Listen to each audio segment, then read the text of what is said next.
In the first decades of the 21st century, martial culture survives in very different states in China and Italy. In China, martial arts remain a vibrant part of the country's cultural heritage and one of its most recognizable cultural symbols. Beneath the surface, however, martial arts development is still at a crossroad, neither fully a combat art nor modern sport. In addition, the historical roots of Chinese martial arts are almost completely neglected.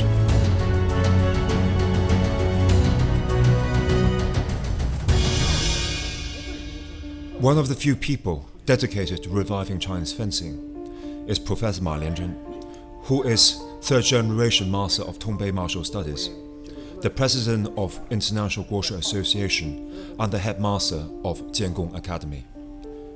Since the beginning of the 20th century, his family has been deeply involved in the modernization of Chinese martial arts, as well as the preservation of its historical legacy.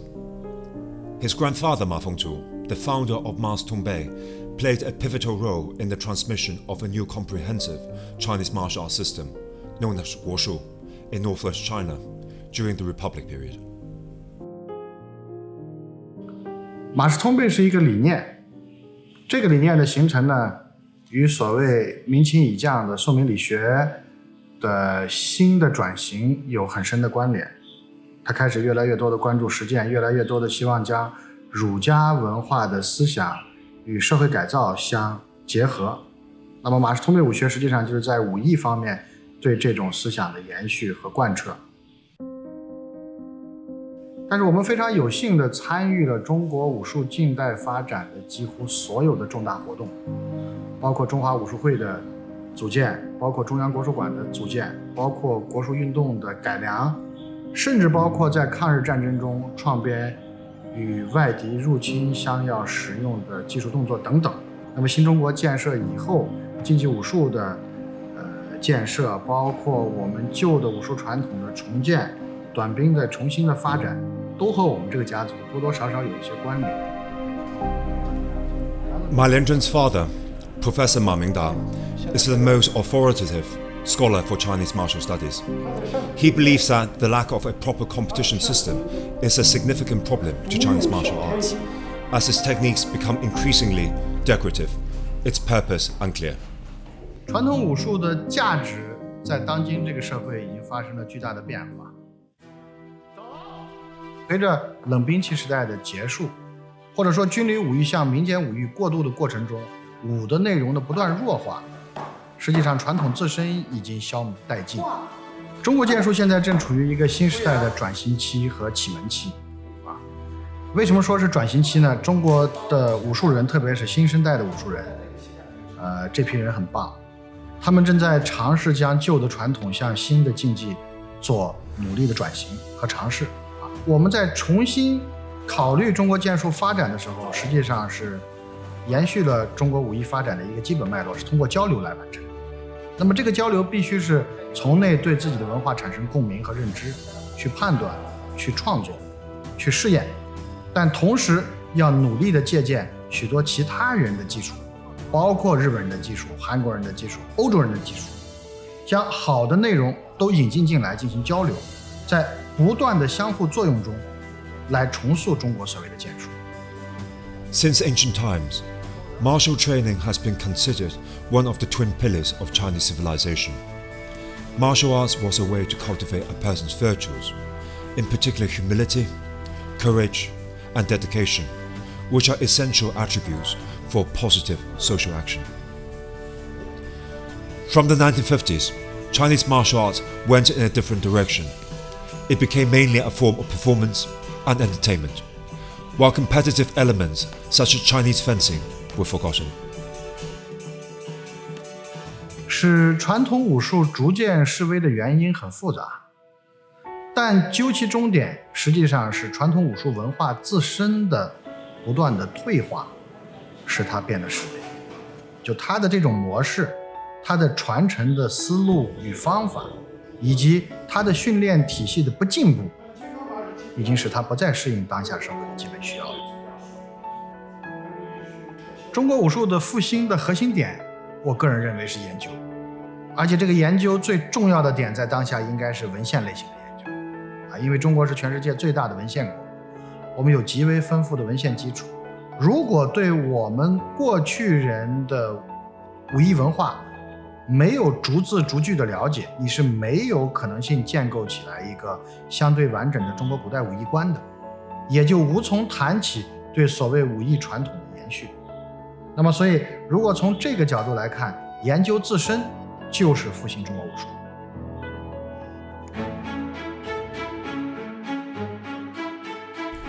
On the other side of the Eurasian continent, my dear friend Maestro Roberto Gotti is also in the process of reviving Italy's historical fencing and martial arts. While this tradition is relatively obscure today, Italy was one of the most important centers of martial culture in the ancient and medieval world. Much of this knowledge has been preserved through historical martial arts treatises, of which Roberto is a major collector. I devote myself completely to the words written in old books. This is my lucky and the lucky of my friends that they are studying together with me. We are devoted to show these words in action. Martial art that I don't consider historic, that they have the root in the history. But as we say, the future is in front. So the martial art, once again, can give you the new level. If you look at the frontispiece of my master, there is an altar in which he is writing protection circle with magic letters. And in this altar is doing his daily life. Working, studying, teaching, practicing martial art, doing alchemy. In my life, I devote myself to something giant, like the family, the faith, the school, the brothers. All the rest is a tool. Roberto has dedicated 25 years of his life to the study of European martial arts, which started with a book, an impassioned dedication. He is now at the forefront of historical Italian martial arts. He runs an experimental martial arts research center called Garantings. His school, Opera Nova, is named after an important martial arts treatise of the Renaissance period. Opera Nova is the name of a book written in 1536 by a master called Achille Marozzo. He is the master from which I receive most of my knowledge, but this knowledge I was able to refine inside all the Italian tradition from the 15th century till the middle of the 16th century. So today we don't study one book, we study the complete literature. You cannot understand the martial art if you don't read the books. Brescia is in northern Italy, situated at the foot of the Alps. Its old town contains some of the best preserved Roman buildings in northern Italy. The monumental archaeological area has become a UNESCO World Heritage Site. In each town in Italy you see incredible monuments of all these ages. You can touch prehistory. It's not hidden behind the glass. You can touch history. For us, to find a prehistorical object or site, a Roman object or site, medieval object or site, is not so difficult. Italy is like a giant container of history. Historical martial art is a very rich tool because history is inside. So sport is important because you can be better using a sport. Sport can help you to become a better person if you use the tool in the right way. Historical martial art or a martial art with the roots in the history is even much more useful as a tool because in the same time that you learn body mechanics and posture and cutting and protecting, you are also learning art, you are learning history. The two masters are cut from the same cloth. They are both custodians of historical martial arts and are converging on a single mission to maintain the traditions for a new generation. 我当时创立建功书院的初衷，实际上是遵循父命，就是我爸爸希望我这样子来做。承建一个书院一直是通贝最大的梦想。我的祖父曾经尝试要成立一个通贝书院但是旧社会没有那么好的条件为他去创造这样的一个条件。那么到了当下，天时地利人和，我们有了专门的这样的一个机会和场地，以及得到了方方面面的热心人的支持，使我们建立了这样的一个建功书院。我们是希望将我们心目中的武术，我们心目中的国术，我们心目中的中国古代的武艺传统，以符合当下年轻人的形式传播给大家的。那么这个应该是建立建功书院最大的初衷。Teaching means to take out the best part of who is in front of you. Teaching means to help somebody else, not only to take out his best performance, but to take out his best attitude. In a certain sense, I was the discoverer and sometimes the creator of my heroes. This is teaching for me. I met Roberto at the end of 2015. I was very lucky because I was selected for a ceremony in which I had to show some gesture on a set. In that occasion, Roberto teach some of his movement, some of his art to me. So I understand at the time that this was my first time I actually see an art and not just a collection of techniques. So I understand that that was something I was truly interested in. So I decided to follow him, and that was the beginning of our relationship, and that later it became more and more closer, and now I'm proud to be part of his school. I meet Roberto in the first time on a tournament, historical fencing tournament. I meet him and Jacopo for the first time, and I'm starting to see the movement of Roberto, the philosophy of Roberto. The sword is only a tool. The martial art is only a way to train our spirit, to train our soul. By doing that, we improve ourselves, not only in the skill to protect, to defend, to attack, but mainly we improve ourselves and we become better people. And then, at a certain point, you find yourself seated at the table, laughing with incredible people. The renaissance of historical martial arts has been easier in Europe, and in particular Italy. This heritage is well documented in books and manuscripts, while antique arms and armor provide a material basis for understanding and reconstructing their use. China, on the other hand, despite having one of the longest and most important written traditions in the world, has turned its back on its historical martial arts. 知识体系的传承必须要有精神层面的、制度层面的跟物质层面的3个方面的保障。在精神层面呢，我们某些理念可以进行坚守，但是在制度层面，相应的机构甚至国家必须给它对应的支持。这个新中国是做得非常好的。中国有史以来对武术保护的力度最大的是当代。那么在物质层面呢，我想主要分成3个方面来看待。首先是对我们相关的文献一定要有非常全面的了解和整理。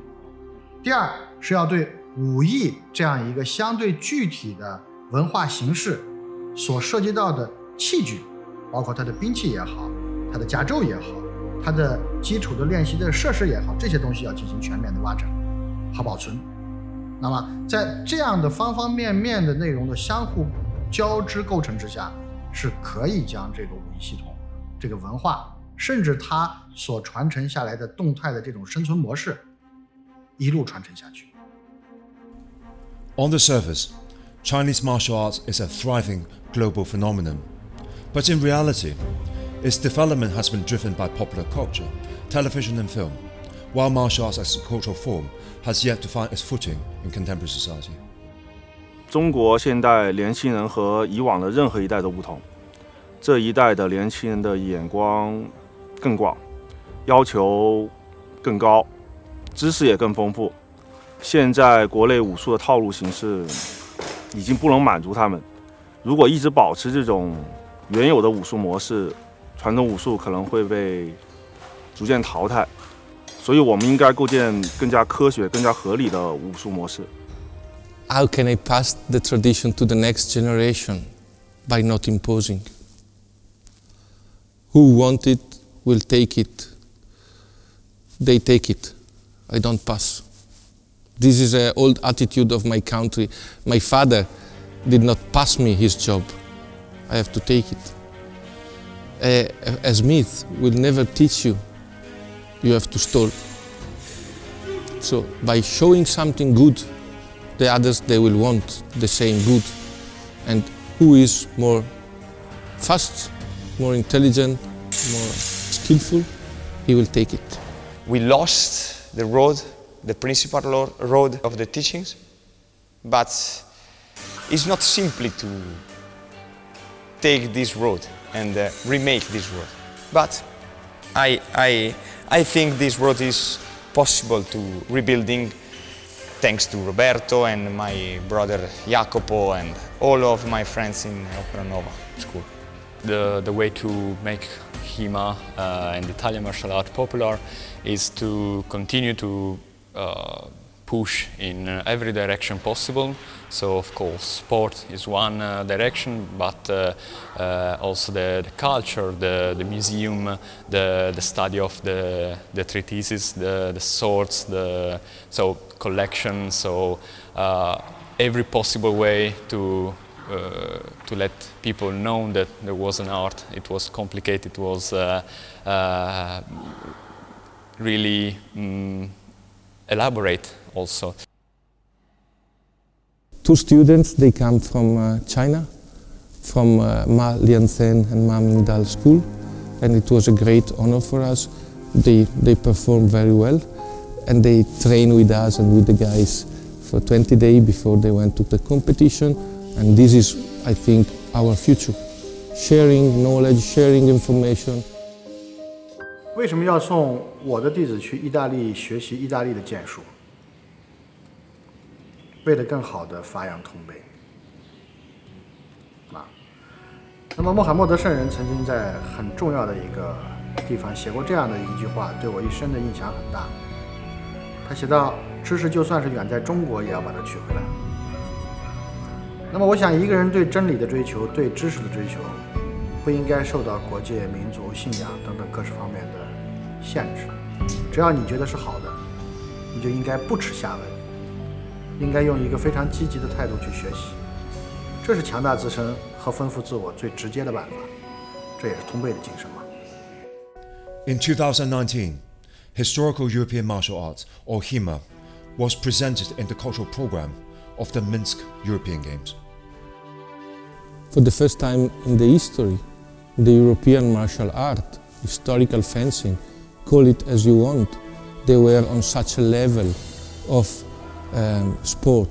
That was European Olympic Games, the second European Olympic Games built by the Olympic Committees of Europe, and to be allowed to be guest in the cultural program with all our activities, that was the biggest achievement for our movement till today.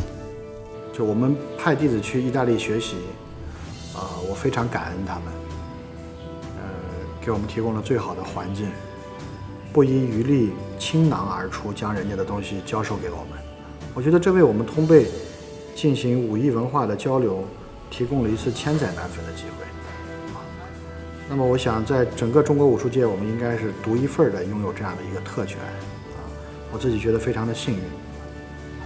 那么在经过短暂的学习以后，这两个孩子到了明斯克去参加比赛，尽管比赛成绩并不是非常的如人意，但是这个经历呢，实际上赋予我们面对面的与世界最好的HEMA选手进行交流和观察的这样的一次机会。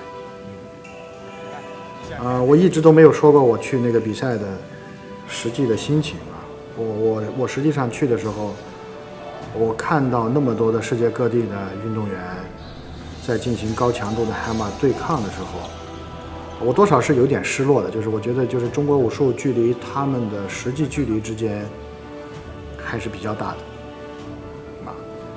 那么当然这种失落某种意义来讲，迅速就可以转化成为所谓的文化动力吧，至少对于我们这种人来说啊，也坚定了我觉得下一步通背也要做刚健对抗，也要从欧健中吸取更强的活力来做大自己，做强自己的这样的一些思路。那么所以这个活动某种意义上来讲是一个里程碑，就如我刚才说的，它将建立起以后我们与欧洲武艺交流的常态化我很期待它的未来。Martial art today is relevant and important because it's not only a sport, but is in the same time a sport, a vehicle of culture. You have tournaments in which you can express your sport attitude. You have performances and demonstration, artistic, beautiful. You have possibility to research, to study. I think that martial art today is an incredible tool to create or to recreate as much as possible our society and make it less individualistic. In 2019, Roberto, Lian, and myself, and our organizations of Pranova, Mass Tombe, and International Wushu Association signed an agreement for strategic collaboration. This exhibition, Way of the Sword, Warrior Traditions in China and Italy, is one of the first research outcomes that came out of this partnership. On this note, perhaps I can just slightly steer the conversation away, with your permission, to the sword, because we've been talking a lot about the book, we've been talking philosophically, but why is the sword relevant today? Why are we talking about fencing? Is at the beginning, swords or martial arts is only the result of cultural exchange. Then in ancient society, it became a power. Then from power to become the capacity to rule somebody, to become somebody. Then when this kind of code weapons become history, they only remain as dignity in certain period of history. But if you understand the very core of this dignity, then you can jump out from the ancient memory. It will suddenly become a tool of exchange. And if you use this tool, you can cut off all differences. Anything which we call the European martial arts, Asian martial arts, or this martial arts, that martial arts is not important at all. You know, Ing and Omar, you asked me what is a sword. It was the main tool before the bronze and the copper dagger, then the bronze sword, then the firearms arrive, so the sword evolved.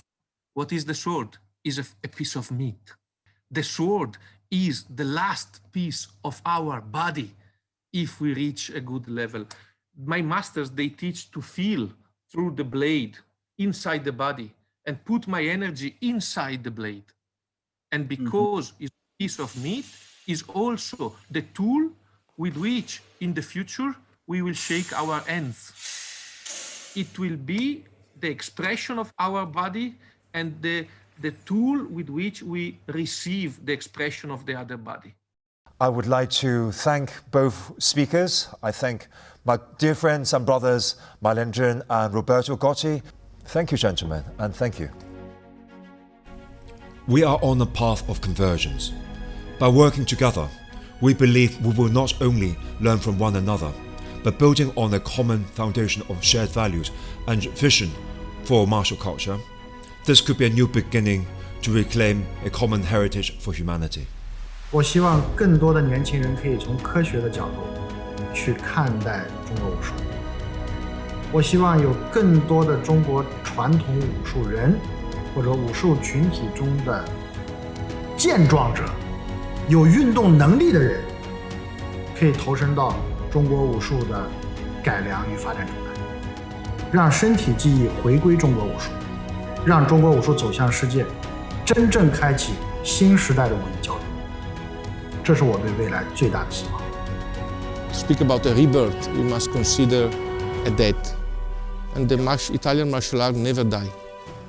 The knife remain, the stick remain, the saber remain.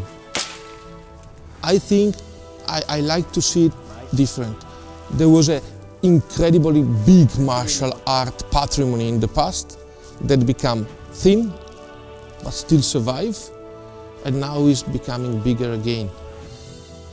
We will implement our knowledge, we will implement our brotherhood, and we will give it as a gift to the future generations. This is my dream.